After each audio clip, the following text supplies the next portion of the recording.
aussi haut qu'on monte,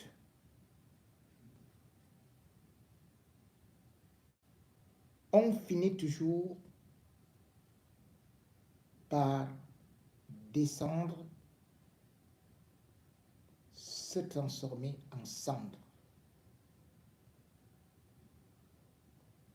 Disait Rochefort.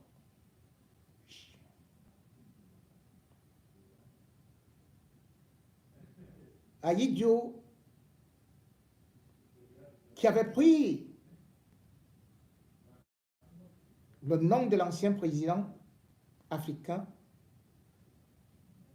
Amadou Ahidjo,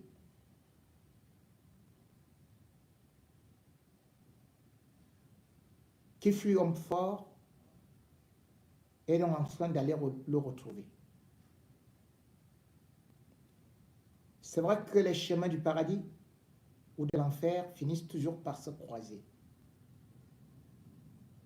La terre, pour tous les mortels, n'est qu'une grande marmite. Et notre chair n'est que la viande pour les vers de terre, qui eux-mêmes aussi sont dévorés par la même terre. Ainsi s'achève la vie. On a beau être sur les étoiles, sur les podiums, on a beau être applaudi, être méga giga web star, avec plein de gens autour de vous qui vous demandent des autographes. On a beau être très fort, mais quand l'heure approche, les forces s'en vont. Et ceux qui nous étaient proches nous abandonnent. Ahidjo était d'abord naturellement fort. De son petit nom de Mvogadamevio, même les bandits avaient peur de l'attaquer, parce que c'était un expert en arts martiaux et plus particulièrement en boxe. C'est d'ailleurs dans ce contexte que je l'avais connu.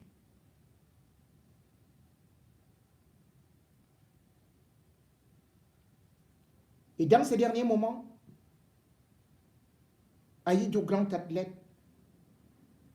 n'avait plus de force, sauf quand le dernier souffle devait déjà partir. Alors il était interné au CHU. Il se démena. Il se battait contre lui. Il se battait contre la mort. Devant ceux qui étaient venus l'assister.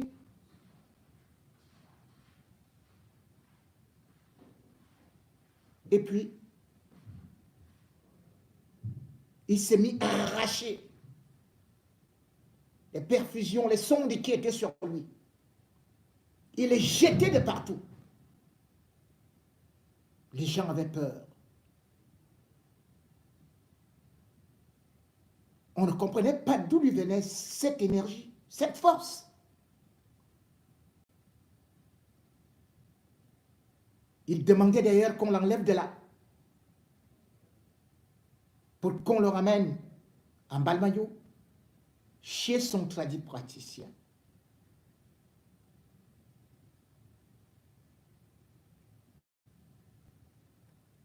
Mais Ahidjo,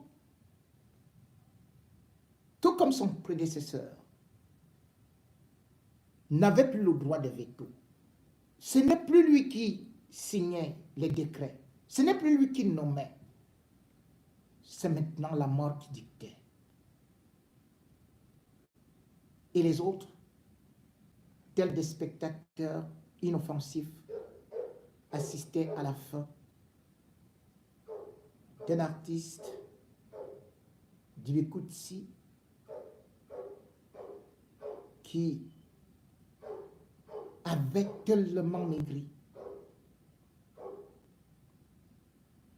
au point il ne restait plus que la chair, que dis-je, la peau, collée sur son sac d'ossements.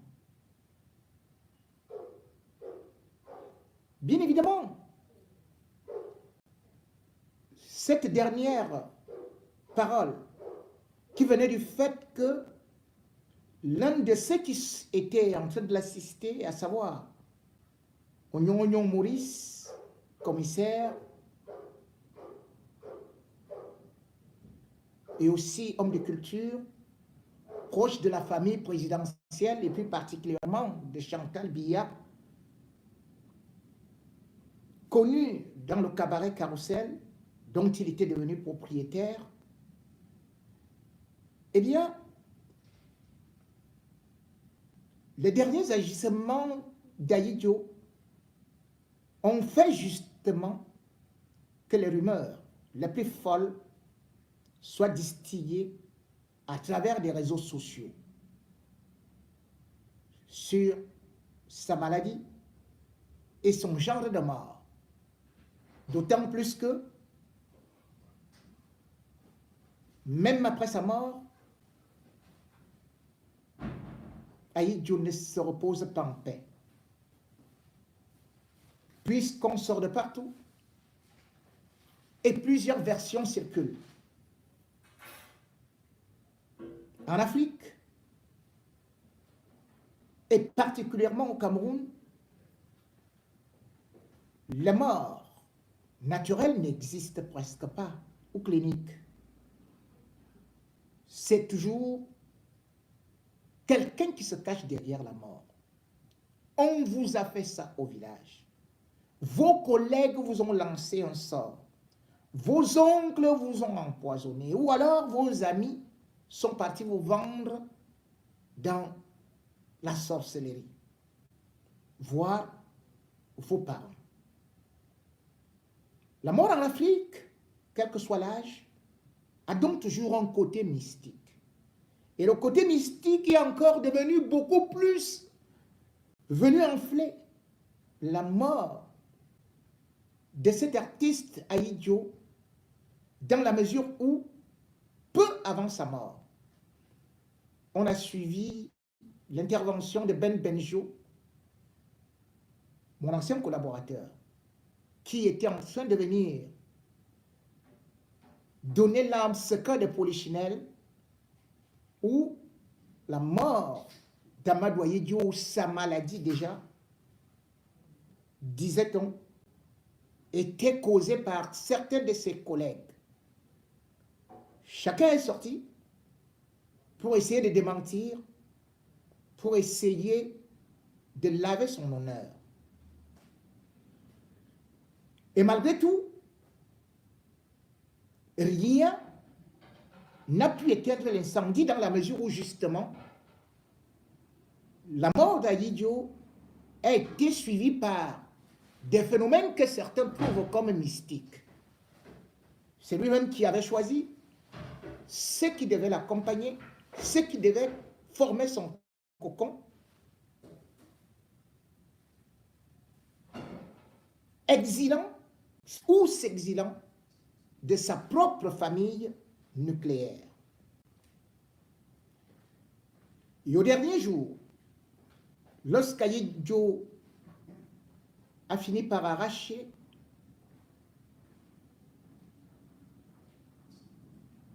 tout ce qui pouvait encore le maintenir en vie et qu'il exigeait qu'on aille avec lui en Balmayo, les rumeurs, pas seulement les rumeurs, mais les phénomènes qu'on peut dire paranormaux ont été observés par ceux qui l'assistaient. Première des choses,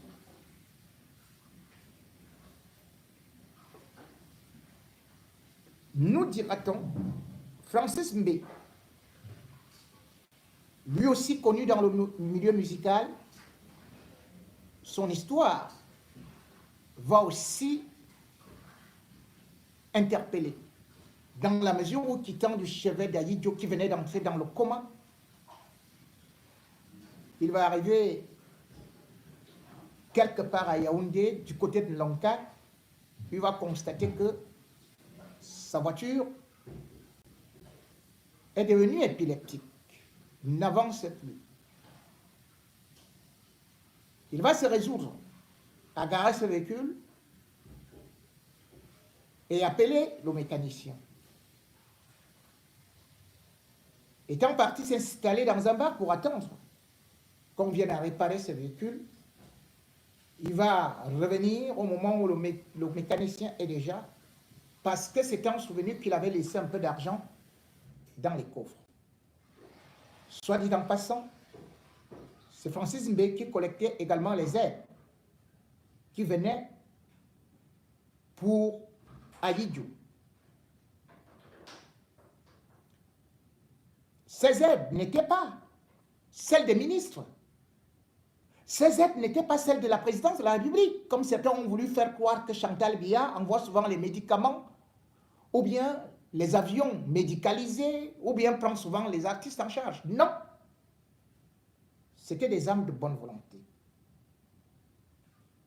D'ailleurs, la dernière facture d'hôpital au CHU d'Aïdjou n'a pas été prise en charge par le ministère de la Culture, ni par le gouvernement camerounais, encore moins le ministère de la Santé.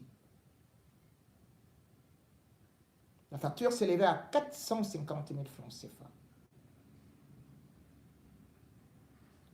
Et comme j'étais sur Francis Mbé, lorsqu'il revient donc vers le véhicule, il est surpris par les flammes de l'enfer qui ont pratiquement envahi son véhicule.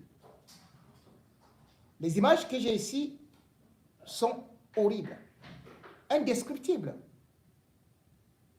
puisque rien, mais alors rien, n'a pu résister à cet incendie. Bien plus, un autre phénomène, nous dit-on, s'est produit. Au moment où il appelle Onyonyo Maurice, qui lui aussi est au chevet, le commissaire en question, proche de Chantal Biya, j'ai dit bien très proche de Chantal Biya, cousin de Chantal Biya. Mais j'ai dit bien Chantal Biya n'a rien envoyé.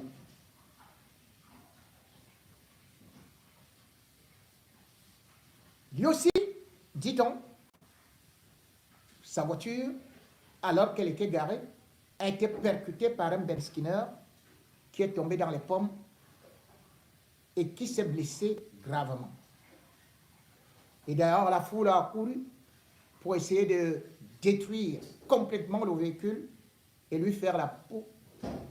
Sauf qu'il a crié et expliqué que ce n'est pas lui qui a cogné le Ben Skinner, mais plutôt c'est une moto sortie de on ne sait où qui est venue le percuter alors que le véhicule était garé. On nous rappelle aussi que le troisième larron, lui aussi a eu des problèmes avec son véhicule de telle sorte qu'il l'a abandonné. Comme dans le film d'horreur, le sauve-équipe. Cela ne veut pas forcément donc dire que tous ces phénomènes sont mystiques, paranormaux. C'est vrai que je suis africain, que je suis camerounais et que je sais qu'il existe des phénomènes mystiques.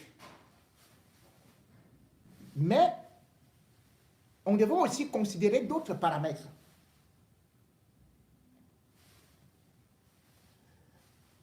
Considérer ces paramètres veut dire connaître déjà le bilan de santé de celui qui est mort. Or,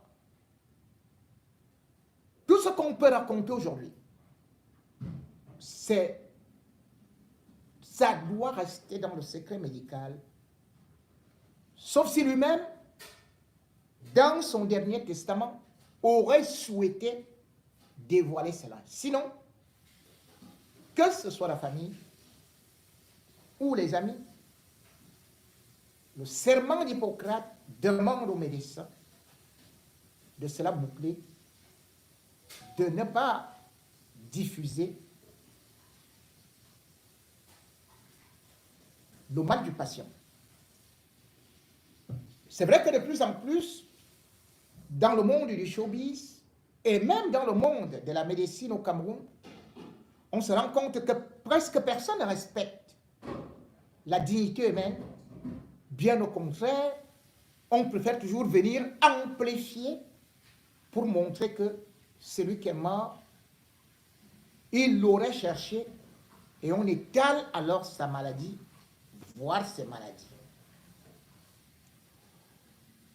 Dans la mort d'Aïdjo, beaucoup de causes donc ont été, et beaucoup d'artistes ont été indexés.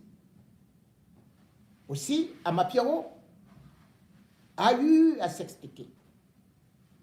Katino également, à la veille de la mort, à quelques heures de la mort, a aussi fait une sortie pour essayer d'expliquer ce qui s'était passé. Mais Aïdjo, les dernières paroles qu'il prononçait à son chevet, selon les propos rapportés par le commissaire Oignon Maurice, c'est qu'il n'avait jamais accusé ses collègues. Pourtant, il y a des preuves qu'il disait quand même que on est en train de vouloir le tuer. Un son d'adieu, un son ressemblant à un testament, où il parle justement qu'il allait connaître le même sort que Famzengue, que Kotobas. Un son improvisé, chanté sans guitare, sans batterie, improvisé, et que je vous prie d'écouter.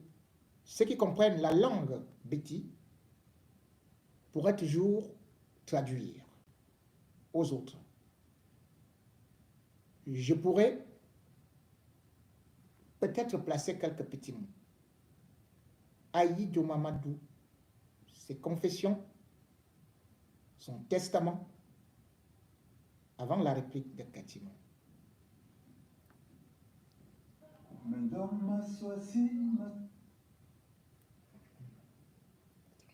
Je vous en prie.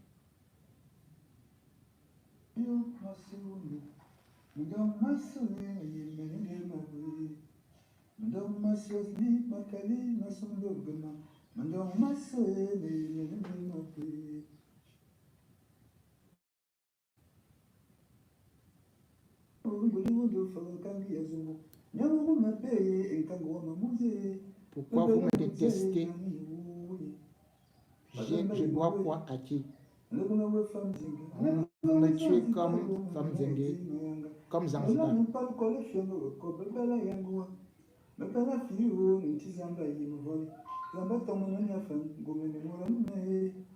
J'ai confiance en Dieu qui va m'aider.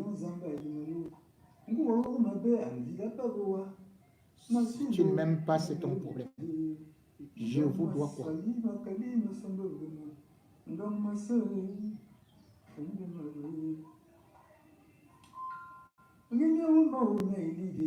Si vous me tuez, vous allez rester avec quoi? Vous allez rester avec quoi? Avec la vieille voiture, les vieilles chaussures. Je ne dois rien à personne. Je vous dois quoi? Si je vous dois quelque chose, venez me demander.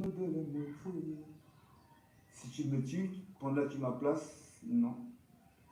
Prendras-tu mon argent? Non. Seras-tu Aïdjo Mamadou? Non. Tu vas donc gagner quoi en me tuant? Dieu au contrôle, je vais me lever, le lion est encore là, je ne suis pas encore mort. Merci. Problème au sujet de mon frère, vraiment, je ne connais rien. Katino. Dieu est le seul témoin. Parce qu'on peut cacher tout à l'homme, mais on ne peut rien cacher à Dieu. Si j'ai même déjà pensé mal à mon frère, que Dieu me punisse. Si j'ai déjà mené son nom chez les marabouts, que Dieu me punisse. Seigneur, que ça retourne chez moi. Si j'ai fait quelque chose avec son nom, que Dieu me punisse. Je viens aujourd'hui dire que je ne connais rien de quelque chose de la maladie de mon frère. Tout ce que je demande à Dieu, c'est de lui restaurer. On a besoin de lui, on a besoin de sa restauration.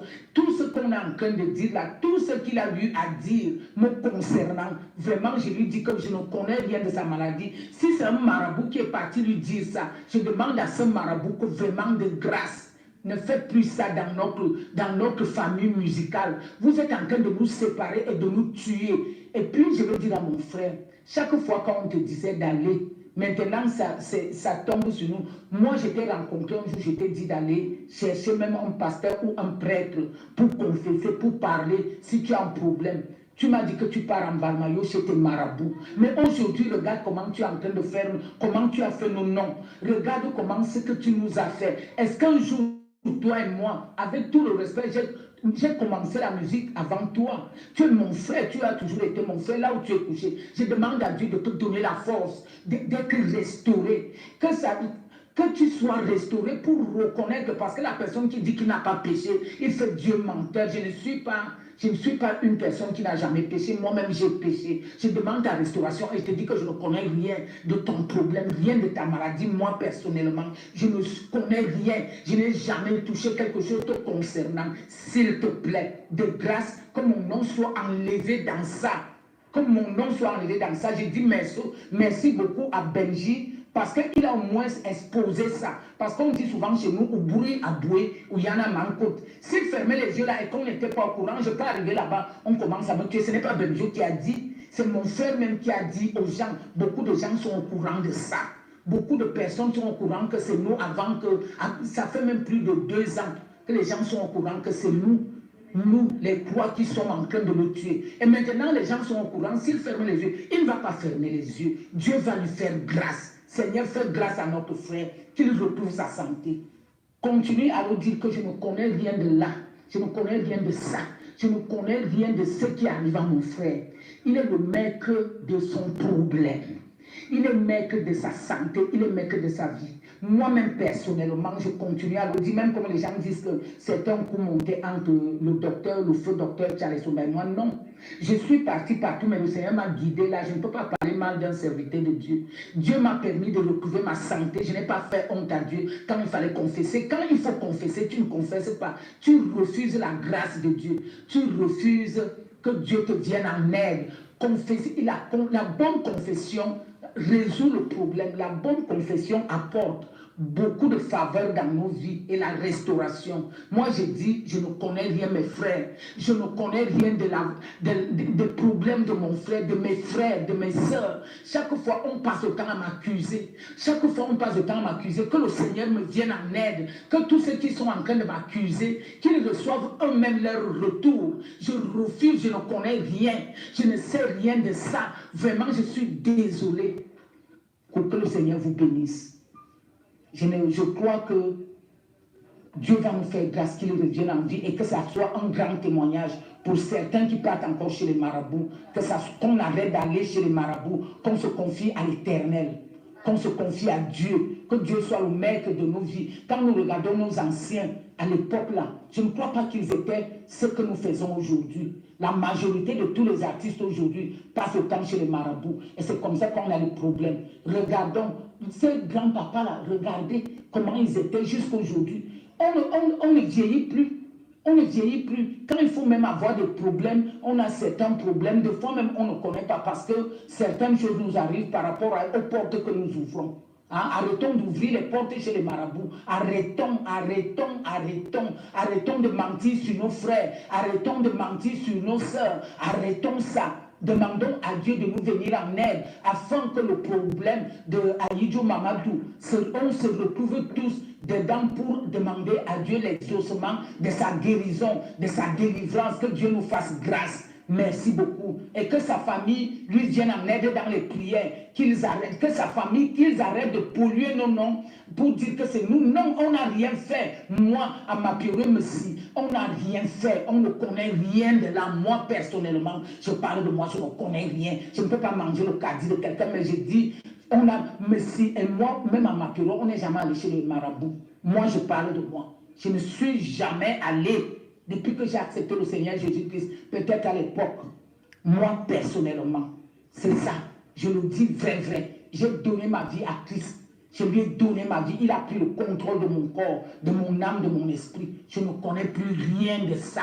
Je ne connais plus rien. Je ne peux pas mentir. Je le jure au nom. Je ne peux même pas. Je lève ma main et je dis que je ne connais rien de la maladie de mon frère. Je ne connais rien. Je ne peux pas lui mettre handicapé. Parce que là, comment je peux enlever son souffle?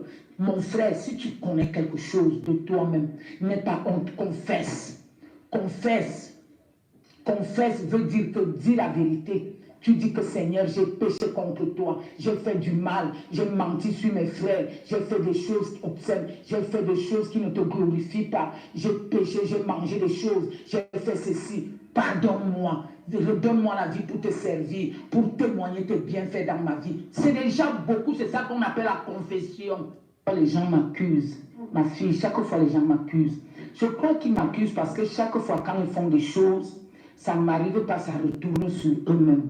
C'est pourquoi, comme ils n'arrivent pas à me toucher, mais qu'ils sachent que Jésus-Christ, il est le maître de ma vie. Il est le maître de mon âme. Toute arme forgée contre moi retourne à l'expéditeur. Je ne connais rien de ça. Que les gens arrêtent de m'accuser. Quand tu accuses quelqu'un, tu ne sais pas le poids que tu portes, surtout quand c'est le mensonge. Le mensonge, c'est la mort. Ça aime. Le mensonge, ce n'est pas bien. Je ne peux pas faire du mal à mon frère. Surtout à l'état que je vois là, ce n'est pas moi. Moi, personnellement, je ne connais pas ça. Je dis merci à Benji, parce que beaucoup de gens écrivaient déjà en disant qu'on nous connaît, on sait que c'est nous. Mais comment moi je dis? Non, Benji a bien fait. Que les gens comprennent qu'il n'a fait que dénoncer ce que la personne même a relié. Ce n'est pas seulement Benji qui parle, beaucoup de gens ont parlé de ça. Il y a même les groupes WhatsApp qu'on parle de ça, que c'est nous, avant que Benji ne vienne parler. Beaucoup de gens le connaissent. Mais pourquoi les gens vont faire comme si ce n'était pas vrai? C'est vrai qu'il a dit, même, s'il est malade, qu'il confesse maintenant, parce que Dieu peut le ramener à la vie au travers de la confession. Parce que rien n'est impossible à Dieu. Je ne suis pas Dieu, mais rien n'est impossible à Dieu. Tout est possible à celui qui est humble, c'est l'humilité. Je sais, les artistes, moi je continue à le dire, sont hypocrites. Si les artistes sont vrais, que les artistes sortent pour reconnaître ça, il faut que ça s'arrête dans notre milieu. On ne peut pas avancer comme ça là. On ne peut pas. Beaucoup d'artistes connaissent qu'ils nous accusent ça depuis. Des fois, tu vas arriver comme ça, ils sont en groupe, tu vois comment ils te regardent, ils ne parlent pas. Hein? C'est comme ça. Hein? Et il faut que ça s'arrête. Il faut que ça s'arrête. Maintenant, quand il vient, tu dis carrément que tu as dit et ça s'arrête là. Si on avait fait ça depuis avant.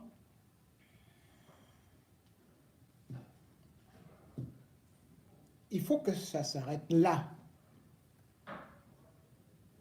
Le problème, c'est que dans le discours de Catinon, elle reconnaît que les artistes ne s'entendent pas, qu'ils se détestent. Mais chaque fois également, dans l'hypocrisie, il s'appelle mon frère, ma soeur. Et le cas est beaucoup plus patent chez les artistes du Bikutsi. Les artistes Bikutsi se détestent, se font une jalousie et une guerre sans merci. Je le dis parce que c'est un milieu où j'ai été directeur. Cela veut dire que chacun venait me dire que boss, est-ce que tu sais que? Est-ce que tu sais que? Est-ce que tu sais que? Et je n'entendais que de la sorcellerie. Regardez même, n'allons même pas seulement au niveau de la sorcellerie. Regardez les clashs des artistes Bikuti sur Facebook. Tu viens de voir avec celle-ci ou celui-ci qui te dit, oh ma soeur, vraiment, allons faire le machin, on va faire, ce n'est que toi qui m'as fait ceci. Le lendemain, tu es qui? Tu veux qu'elle parle? Hein? Tu es parti me mettre dans la tombe. Tu es parti me bloquer au village. Hein? Tu ignores que c'est toi qui fais que les artistes meurent. Qui ignore que tu veux seulement que c'est toi qui brille. Qui ignore que tu as volé mon soutien. Tu as volé mon sting, tu es parti caler avec les épingles. Tu es parti enterrer dans la calebasse. Voilà le comportement des artistes du Bikuti. Vous pouvez faire le tour des réseaux sociaux. Jamais leur amitié ne dure ou leur collaboration pendant 5 ans, 1 an. Et pourquoi? Parce que c'est en même temps le gouvernement, l'État, qui les rend comme des mendiants. Quand on parle aujourd'hui de ce trio, ça vient de... Les problèmes viennent du palais d'Etoudi. Oui. Aïdjo ira au palais d'Etoudi. En tant que qui? Parce qu'il est Nanga, comme Chantal Biya. Maïdjo plus tard racontera qu'il a tendu la main à ses frères Betty pour les amener à Etoudi. Et arrivé là-bas, ils sont devenus beaucoup plus importants que lui.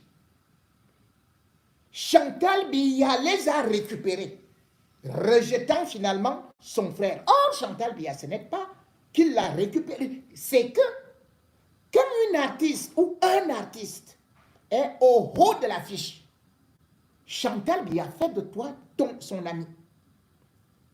Elle t'appelle même pour venir jouer là-bas.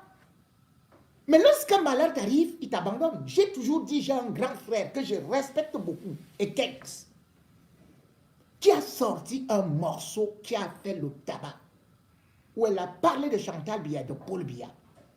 Il avait été invité au palais. Il a fini de chanter alors qu'il devait aller jouer ailleurs pour plus de 5 millions de francs. Mais au palais, on lui a donné combien? Même pas 1 million. Et c'est le même gouvernement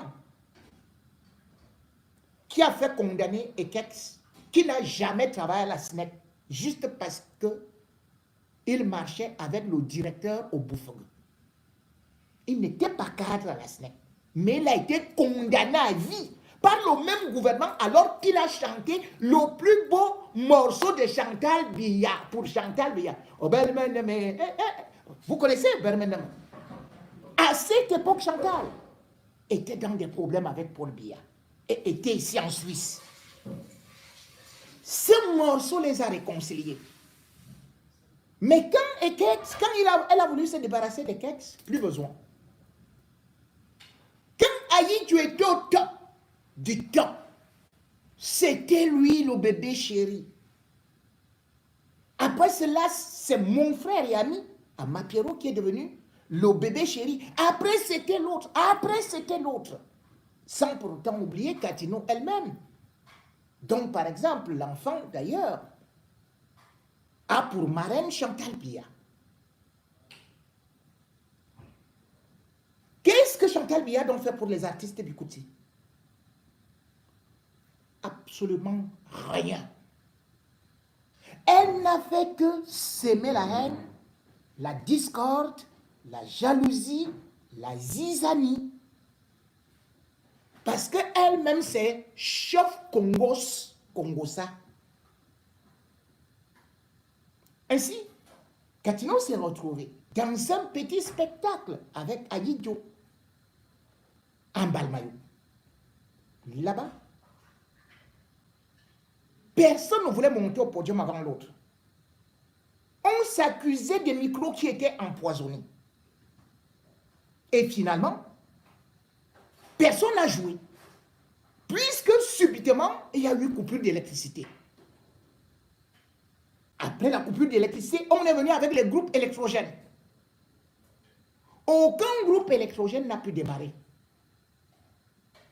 Chacun accusait l'autre de sorcellerie. Donc, on ne peut pas dire aujourd'hui qu'ils s'aimaient. Il y avait bien un conflit latent que tout le monde connaissait. Et c'est pour cela que je dis, trêve d'hypocrisie. Le linge sale devrait se laver donc dans cette famille où Lobby-Kutsi, qui était en train d'aller au sommet, est en train de s'auto-détruire depuis l'époque des Zanzibar. Regardez les artistes congolais. Quand un est sur le podium, il appelle l'autre. Vous n'allez pas entendre qu'ils se sont empoisonnés, même s'ils font des petites clashs pour animer leurs fans. Regardez comment les artistes ivoiriens montent. Mais combien d'artistes du Bikutsi, vous n'entendez que poison, poison, poison, poison, poison, poison, et des morts bizarres. Cela aussi devrait nous interpeller à une certaine période par rapport à ces pratiques. Ces pratiques qui sont beaucoup plus courantes. Oui, Aïdjo, dans ces derniers moments, était convaincu que c'est le marabout qui allait le soigner.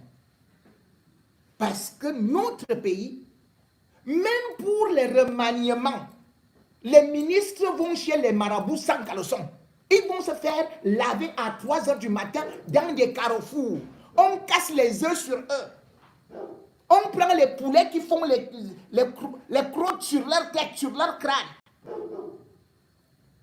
Mais on ne se demande jamais au Cameroun que les marabouts chez qui nous allons là, leurs enfants ne sont pas présidents, ne sont pas ministres. Eux-mêmes, ils sont dans des petites cabanes où l'eau tombe sur eux. Donc le marabout là n'a jamais été disque d'or.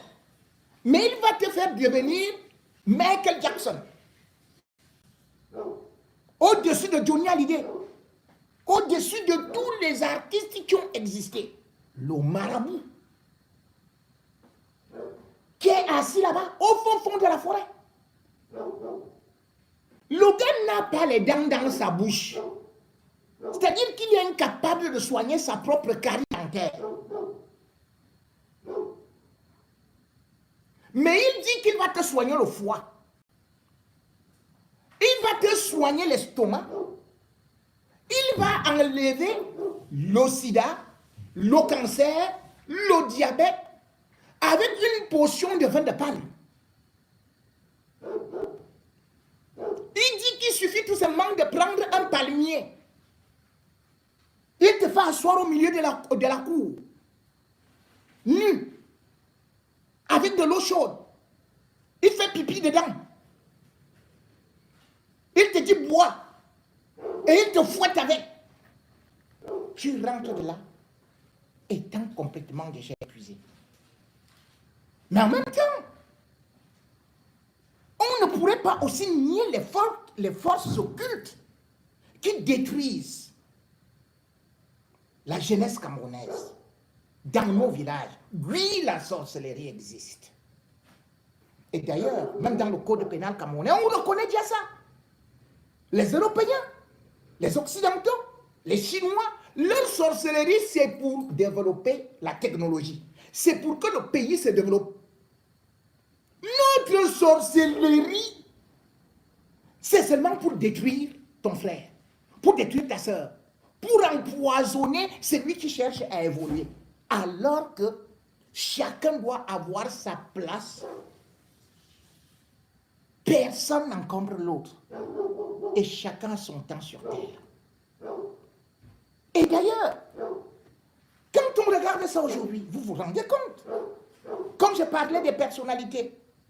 Quand vous-même vous voyez un Biya, président de la République, quand il est élu, la première des choses, c'est d'aller entrer sous l'ouvrier pour faire la sorcellerie. Le palais de Tudi, ce n'est que la sorcellerie. Ananga, alors, c'est devenu le quartier général de la sorcellerie. Vous avez pu voir, en plein carrefour, une tête de bœuf coupée avec les images de Chantal Biya-Ngongo. Ananga. Et Ananga, aujourd'hui, on dit que le roi de la sorcellerie du Cameroun est du village de Chantal Biya, de la Haute-Sanaga. On dit que l'homme là, dès qu'il te regarde seulement avec un œil comme ça, tu es mort. Et ils ont déjà créé la cotisation. La cotisation pour manger les êtres humains. Je dis bien chez Chantal Biya, ce n'est pas moi qui dis. Hein. Chez Paul Biya, Yezoum là-bas, il gouverne partout là-bas. Avec une association de mangeurs d'âmes. Ce n'est pas moi qui le dis. C'est une lettre officielle qui vient de Yembe Yezoum, où je vais vous lire, c'est dans la localité Meyete.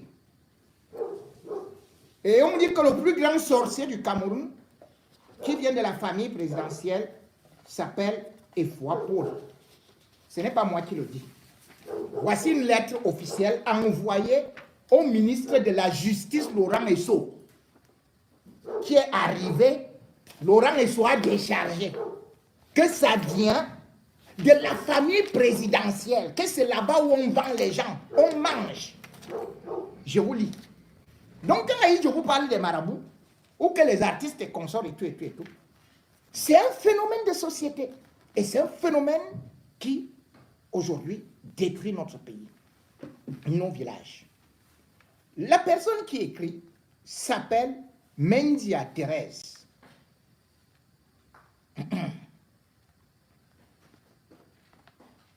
Et cette lettre a été reçue au ministère de la Justice le 27 août 2024 sous le numéro 14 372. Suivez le contenu.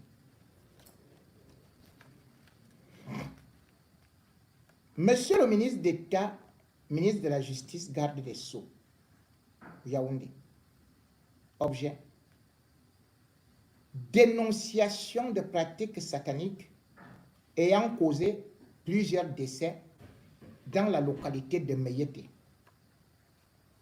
Monsieur le ministre, je viens par la présente vous exprimer ma profonde inquiétude en rapport avec une série d'événements tragiques survenus depuis 5 ans dans la localité de Meyete, arrondissement de Lembe Yezoum, département de la Haute-Sanaga, la famille Efwa étant la principale cible. En effet, il est avéré que des pratiques de magie noire sont à l'origine de plusieurs décès, plongeant notre famille dans l'horreur et la consternation. Ces actes, d'une extrême gravité, non seulement troublent l'ordre public, mais constituent une menace directe pour la sécurité et la vie des habitants. Des rituels sataniques qui semblent y avoir été pratiqués sont, nous le savons tous, illégaux et fermement immoraux, à la lumière de la loi. Et si les enquêtes sont menées avec minutie et impartialité, les auteurs pourraient écoper une lourde condamnation.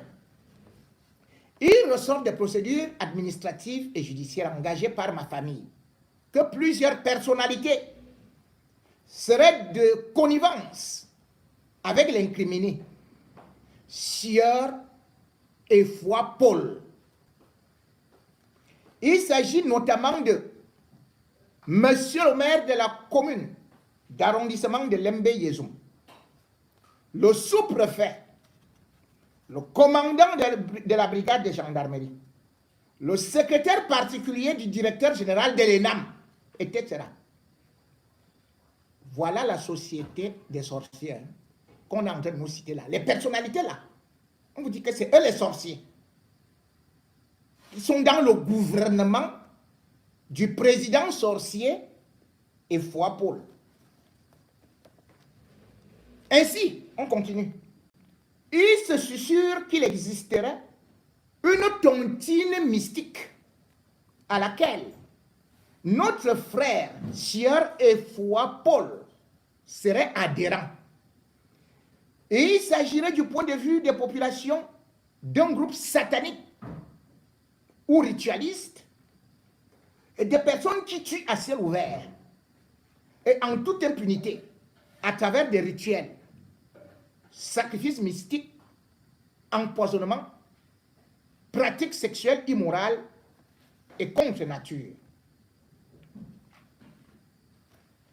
Ces hors-la-loi bénéficient de la couverture des forces de l'ordre qui les vénèrent. D'ailleurs, la dernière victime en date, leur dernier sacrifice rituel, est bel et bien mon grand frère. Et il y a 2 mois qu'il est décédé et paraît-il que la liste est longue. Faut-il dire, avant son décès, il a traduit le mis en cause en justice pour une citation directe au tribunal de Nangaï-Bourg, chez Chantal Biya, suivi d'une plainte venant des membres de notre famille dénonçant ces pratiques qui menacent nos vies. Pour les besoins de la cause, le procureur de la République avait signé un mandat d'amener qui a eu des difficultés à être exécuté, puisque le commandant de brigade aurait des affinités avec l'incriminé. Ainsi, le procureur s'est trouvé obligé de confier cette mission au commandant de compagnie de Nanga et Boko. Dès lors, monsieur le ministre de la Justice, nous vivons des menaces de mort. Le procureur de Nanga et Boko, lui-même se confiant à un journaliste d'investigation, dit qu'il est harcelé par les élites de l'arrondissement de Lembe-Yezoum, lui demandant la libération de celui que l'on pourrait qualifier de plus grand sorcier de la Haute-Sanaga et du Cameroun. Nous ne savons plus à quel sens se vouer. Nous sommes terrorisés par la peur d'être les prochains dans la liste funeste évoquée. Plus grave, on a l'impression que ces agents du mal ont envoûté tous les habitants du village qui les suivent comme des brebis suivant leur maître. Au regard de ce qui précède, monsieur le ministre de la Justice, je sollicite votre intervention pour que des mesures nécessaires soient prises afin qu'une enquête indépendante sur ces événements soit menée et que les coupables répondent de leurs actes devant la justice, qui, jusqu'ici, je crois fermement, est libre et indépendante. Car il est crucial que l'instruction que vous dirigez prenne ce problème à bras-le-corps pour éviter d'autres drames et pour protéger notre communauté ainsi que les autorités judiciaires de Nangaï-Bourg qui disent craindre pour leur vie à cause de la tournure que prend ce fameux dossier.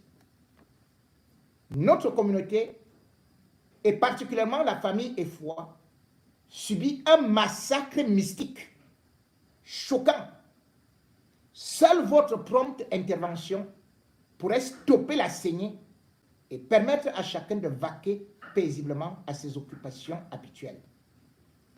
Vous remerciant à l'avance pour la haute attention que vous porterez à ma requête, je me tiens à votre disposition pour vous fournir toutes les informations complémentaires susceptibles de faciliter le déroulement des enquêtes. Veuillez accepter, monsieur le ministre, l'expression de mes salutations distinguées. Voilà. Mesdames et messieurs, ça ne prête pas à rire. Mais il faut s'interroger.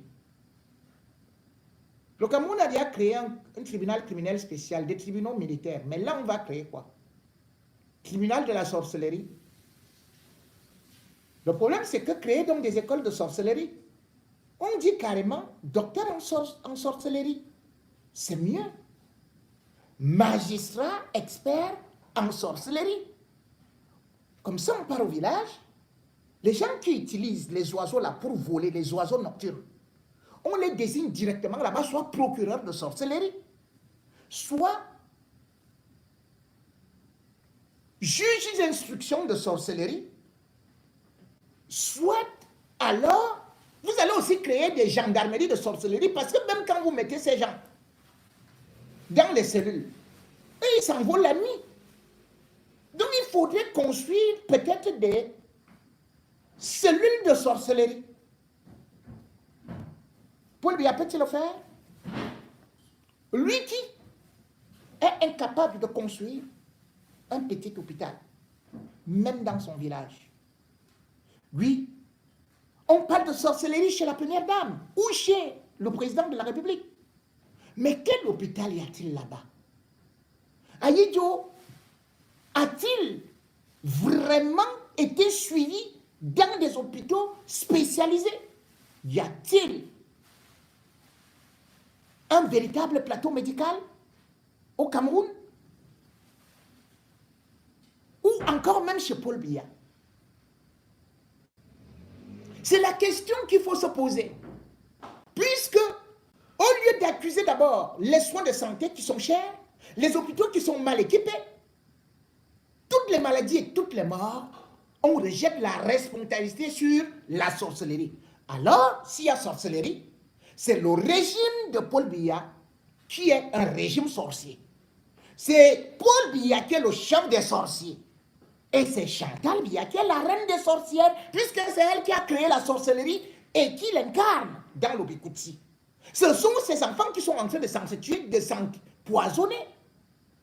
Nous avons donc affaire à un régime de sorciers qu'il faut exorciser en commençant par les chasser du palais des Toudis.